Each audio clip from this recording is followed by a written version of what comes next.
Halo guys, David sini dan rasanya 2-3 tahun terakhir ini kualitas kamera dari smartphone udah bagus banget ya. Dulu pas kita mau jalan-jalan rasanya wajib ngebawa kamera SLR atau minimal kamera pocket lah biar bisa abadiin momen dengan bener. Kalau pakai kamera HP nanti jadinya kayak gini doang. Tapi zaman sekarang malah kebalik. Rasanya malah aneh kalau ngeliat orang bawa kamera SLR atau mirrorless pas lagi jalan-jalan. Kelihatan serius banget. Soalnya kamera HP kan udah bagus banget, kayak iPhone 12 Pro yang baru. Di review kemarin udah saya jelasin lah. Kalau kualitasnya udah bener-bener bagus. Salah satu kamera terbaik yang ada di sebuah HP. Dan saya yakin Anda pun setuju kalau gambarnya udah cakep punya. Cuma haters yang bilang kalau ini editan. Jadi di sini saya mau nekenin dulu kalau saya salut sama kualitas kamera HP zaman sekarang. Jangan salah nangkep ya. Soalnya abis ini saya mau curhat soal orang-orang atau brand yang bangga-banggain kalau kualitas kamera HP itu bisa nyaingin kualitas kamera SLR atau mirrorless. Telinga saya gatel dengar kayak gitu. Klaimnya udah berlebihan banget, udah ngelewatin batas lah. Kayak belum puas udah dibilang bagus, ini masih harus ngeklaim jatah teknologi lain yang levelnya udah jelas beda. Saya yakin sih pasti nggak sedikit orang yang percaya kalau kamera HP zaman sekarang udah sebagus kamera mirrorless, kemakan marketing lah. Karena selama ini memang cuma ngelihatnya betapa bagusnya kamera HP aja, belum pernah ngelihat hasil foto dari kamera mirrorless. Jadi di video ini saya bakal ceritain dah alasan kenapa kualitas kamera HP nggak bakal bisa bersaing dengan kamera mirrorless. Minimal buat 5 tahun ke depan kalau saya tebak. Mungkin lebih, harusnya lebih. Buat video ini kita bakal pakai contoh 2 produk baru. Kalau perwakilan HP kita pakai iPhone 12 Pro, dan buat mirrorless kita bakal pakai Sony A7C. Mirrorless baru dari Sony yang punya gelar smallest and lightest full frame kamera, alias kamera dengan sensor full frame yang bodinya paling kecil dan paling ringan. 509 gram doang udah termasuk baterai. Biasanya kalau di pikiran orang kamera profesional, apalagi yang full frame, pasti ukurannya itu gede banget kan, tapi A7C ini udah nggak segitunya. Bisa jadi salah satu bukti lah kalau dunia kamera profesional juga terus berkembang, bukan cuma kamera HP doang. Nah, sekarang kita masuk ke alasan pertama dan yang utama aja. Kenapa kamera HP belum pantas dibilang bisa nyaingin kamera mirrorless? Ukuran sensornya. Kalau kamera full frame kayak A7C dia punya ukuran sensor 35 mm secara diagonal. Ini jauh lebih luas daripada sensor kamera iPhone 12 Pro yang ukuran sensornya itu 1/2,5 inci alias 10 mm doang. Sepertiganya A7C. Itu diagonal loh, belum luas. Kalau kita bandingin sama iPhone 12 Pro Max yang sensornya itu 47% lebih gede daripada Pro biasa pun, si iPhone jelas tetap kalah sama A7C. Buat yang belum tahu apa fungsi sensor buat kamera, intinya kayak namanya sih, sensor buat nangkep sinyal-sinyal tertentu. Bahasa lain sensor itu kalau di manusia sebutannya indera lah. Ada indera penglihatan, pendengaran, perasa. Kalau di sensor kamera ini tentu aja indera buat ngeliat, buat nangkep cahaya.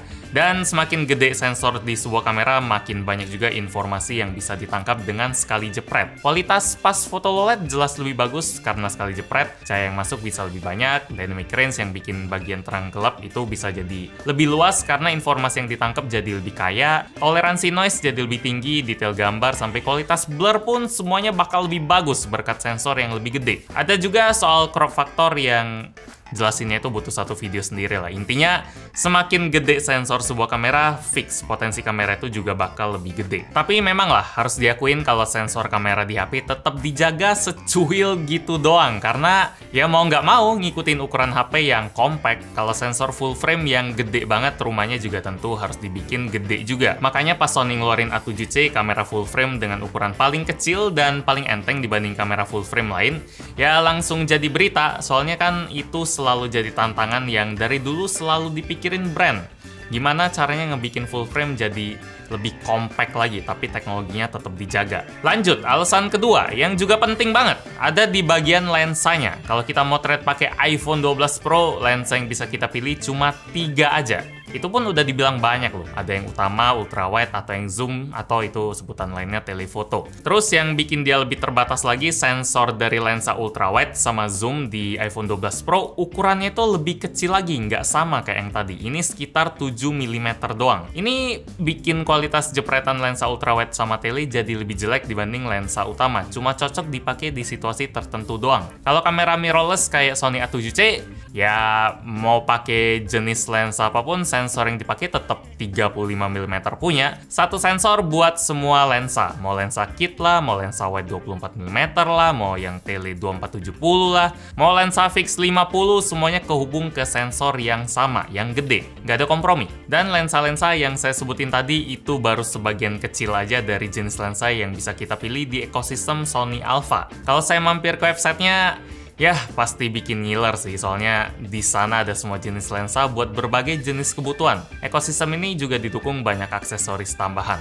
Ya, milih lensa pun bisa jadi keseruan sendiri loh, bukan kayak HP yang kita terima doang dan sifat fotonya bakal mirip-mirip semua. Kalau di mirrorless, kita harus tahu dulu kita tuh mau hasilin foto yang kayak gimana. Kalau mau banyak foto orang, biasanya pakai yang 50 mm dengan f rendah biar bokehnya tuh sedap. Ya, HP juga bisa bikin bokeh sih dengan portrait mode, tapi hasilnya kayak bohongan gini karena ngeliatin proses oleh AI dulu. Coba lihat bedanya bokeh dari lensanya langsung sama bokeh dari proses yang ya kayak HP gini. Jauh banget. Apalagi kalau misalnya kita motret bokeh-bokehan pas low light gini. Kualitas HP itu udah kurang tajam karena cahayanya dikit, banyak noise, bokehnya juga kurang oke. Beda sama A7C yang performa low lightnya bener-bener bagus. Terus kalau misalnya pengen motret ultra wide, biasanya pemandangan alam ya pakai lensa yang wide juga. Kalau yang kami punya sekarang 24 mm punya. Sekali lagi, kalau dibandingin sama kualitas kamera HP, ini jelas beda. Sensor gede ditambah lensa spesialis,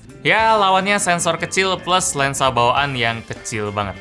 Jadi jauh bingits. Saya juga mau bikin sedikit pengakuan. Dulu saya termasuk orang yang ngirain kalau kualitas kamera HP udah bagus banget sampai sempat mikir males mau pakai mirrorless. Soalnya udah beberapa kali saya pakai iPhone buat ngerekam video buat YouTube, kayak video keliling Jakarta ini dan video di Jepang ini. Udah bagus banget. Tapi ketika sekalinya saya coba mau repot pakai mirrorless buat syuting kayak yang di Papandayan ini, levelnya jauh banget sih, nggak kelawan.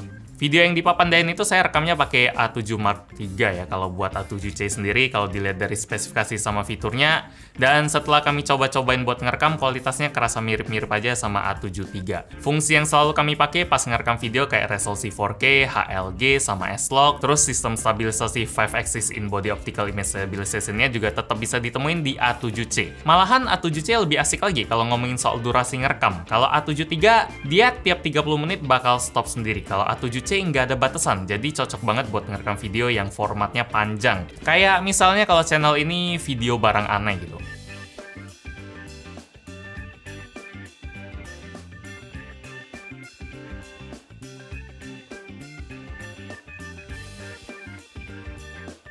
Kalau dilihat dari fitur lain juga ada bagian dari A7C ini yang unggul banget dari HP, kayak yang paling saya suka itu sekarang layarnya udah bisa kita putar-putar biar proses motret sama ngerekam jadi lebih fleksibel. Itu baru soal layar, belum lagi soal interface yang banyak, fitur autofocusnya yang lebih responsif, belum lagi soal mode-mode kameranya yang bisa kita custom. Tapi soal gitu-gitu udah terlalu teknis buat dijelasin lah. Yang penting inti dari video ini saya pengen curhat aja, sekaligus ngelurusin omongan kalau kamera HP zaman sekarang bisa nyanyiin kamera SLR sama mirrorless loh, atau omongan mirrorless itu udah nggak zaman.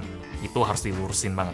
Kamera HP memang udah bagus banget, tapi nggak sampai segitunya juga. Tiap alat ada keunggulan sendiri lah, dan semuanya juga sama-sama selalu mencoba berkembang. Di saat kamera HP mulai ngegedein sensor, nambah kamera mirrorless mulai nyari cara gimana orang itu bisa lebih nyaman lagi pakainya. Salah satu contohnya ya Sony A7C ini, yang bisa ngecilin bentuk bodinya dan bikin bobotnya lebih enteng juga, dengan tetap pertahanin sensor full frame di dalamnya. Oh ya, kalau misalnya Anda minat sama Sony A7C, pas video ini tayang, dia masih dalam masa pre-order ya, sampai tanggal 22 November nanti.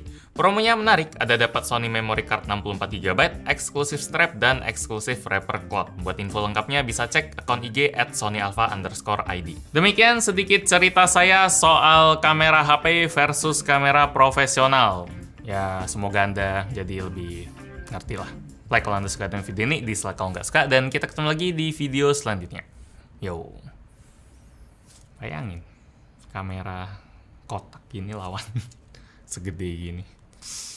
Seram.